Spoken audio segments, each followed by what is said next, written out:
আসসালামু আলাইকুম। আশা করি আপনারা সবাই ভালো আছেন। আমি এই মাত্র আসলাম হাফিজুল ভাইয়ের কাছে। দেখি তিনি কি কি বানাইতেছেন, আমরা একটু দেখবো, তার কাছে শুনবো আসলে এটা কি, এটা দিয়ে কি হবে। আসসালামু আলাইকুম ভাই। ওয়ালাইকুম আসসালাম। ভাই আসলে আপনি যেটা বানাইতেছেন ভাই, এটা দিয়ে কি করবেন আপনি? এটা হলো একটি পাখি, পাখির ডিজাইনগুলো নতুন একটি আপডেট পাখি আমি নিজে তৈরি করলাম। তো ডাইস আমরা কাঠের মধ্যে বসাবো, যে এই পাশে এরকম দেখতেছেন, এই যে। তো এই পাশে আরেক ধরনের করে নিচ্ছি, আমরা পাখির যে সাইজগুলো পাখা, সেটা আসলে এটা একটি ডাইস, এটার থেকে আরো সৌন্দর্য হবে আশা করি। এখানে চোখ ফুটবে, চোখটা ঠিক করা লাগবে, এগুলা ঘষাঘষি আছে। এটা একটি ডাইস করলাম, এখান দিয়েও মডেল হবে, নষ্ট হবে। তো এই কাঠগুলো আমরা এইভাবে যখন বসাইয়া আমরা এই পাখিগুলো করবো। এই এটা একটি ডাইস, ডাইসগুলো হলে কাঠের ডাইসগুলো হলে খুব ভালো হয়, সেই জন্য আমি এটা বানাইলাম। আর কাঁঠাল কাঠের অরিজিনাল যে কাঁঠাল কাঠগুলো দেখতেছেন, এই কাঁঠাল কাঠের যে যন্ত্রগুলো, আরো কাঠ আছে আমার পাশে, আরেকটি রুম নিয়েছি। এটা হলো জাতি নিম, এই যে জাতি নিম, এগুলো হলো কাঁঠাল।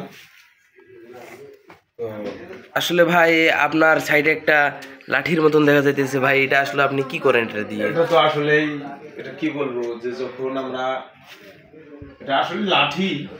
তো এটা হলো শাল গজারি, যে আমরা শাল কাঠ বলি, সেই শাল কাঠটি তো একটি মুরব্বীর জন্য তৈরি করতেছি। যে এইরকম পাখি মিশাইছিল, এটা কোনো কাজ বাজ হয় না, রং করবো। সেই লাঠিটি আমি নিয়ে আসলাম, যে লাঠির পাখিটাও দেখাই দিই আমরা, যে এইভাবে পাখিটা আমি লাঠিটা এখানে জয়েন করছি, এখানে খুলবে না, রং করলে সব কিছু সৌন্দর্য হবে। আর এগুলা হলো সীসা আর রূপা মিশানো আছে, যে যে এই ইয়াগুলো দেখতেছেন, এগুলোর মধ্যে রূপা আর সীসা মিশানো আছে। তো উনি খুব আমুদা লোক, খুব হাউসের লোক, লোকটি খুবই ভালো। এ পর্যন্তই এরকম লাঠি উনি চাইছিল, আমি চেষ্টা করছি, এখনো কাজ বাজ হয় নাই। এই লাঠিটির যে এই জায়গায় দেখতেছেন পাখিটি, এই কাজগুলো হলে কমপ্লিট করে আমি এটার ভিডিও আবার আপনাদের মাঝে দেখাবো। আর যদি ভালো লাগে, ভালো হয়, তা আসলে এই লাঠিটি একটা মুরব্বীর জন্য, যে শেষ বয়সের সম্বল হলো আমাদের লাঠি। তো সেই লাঠিটি নিয়ে আমি আসলাম।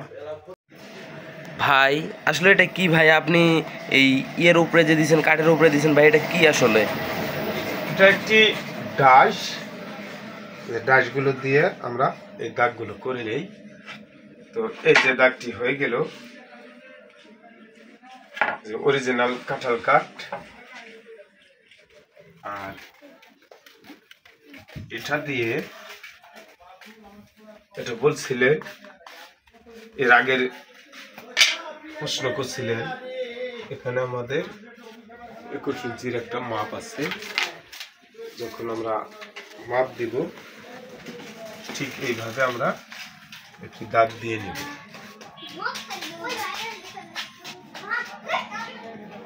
দাগটি হয়ে গেল। ভাই এটা কি আসলে কি অরিজিনাল কাঁঠাল কাঠ? এটা অরিজিনাল কাঁঠাল কাঠ। তো কাঠটি খুব ভালো মানের কাঠ, খুব ভালো মানের সারি কাঠ। হ্যাঁ অবশ্যই।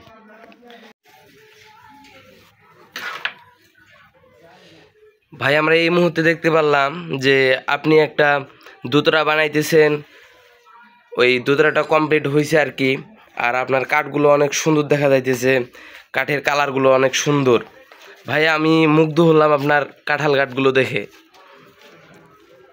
আসলে এগুলা সারি কাঠ ছাড়া হয় না, সারি কাঠের সাউন্ড, বোল, এই জিনিসগুলো খুব ভালো হয়। অরিজিনাল সার হইতে হবে, সার না হলে এই কাঠগুলোর সাউন্ড কোয়ালিটিটা বেশি ভালো হবে না। তো আপনারা যেখানেই যান, আমি বলি না আমারটা, এরকম সারি কাঠ দিয়ে আপনারা যন্ত্র নেবেন। যে দেখতেছেন এর মধ্যে কোনো গরমার কোনো সিটা নাই, 8-9 মাস হলো এই কাঠগুলো মেলে গাছ কেটে আমরা রাইখা দেই, ওখানে শুকানোর পরের থেকে আমরা গাছগুলো মেলে ভাঙাই, ভাঙানোর পরেও ঘরে কিছুদিন রাখি, তারপরে এরকম করে আমরা একটু সার্চ করি, তারপরে কিছু শুকায়, তারপরে আমরা এই কাজগুলো কমপ্লিট করে রাখি। তো এটি একটি 22 স্কেলের যন্ত্র। এক হিন্দু দাদা চাইছিল যে এই যে কাঠটি দেখতেছেন অরিজিনাল সার, কোনো গরমার অপশন নাই, আর এটা তো এখান থেকে এই দিক দিয়েই কাটবো, ঠিক এখান থেকে এই দিক দিয়ে হারিয়া হয়ে যাবে। আর আমাদের পাখির মডেল, উনি এরকম একটি মডেল চাইছিল, আমি নতুন একটি পাখি তৈরি করার চেষ্টা করলাম এরকম তাই হবে।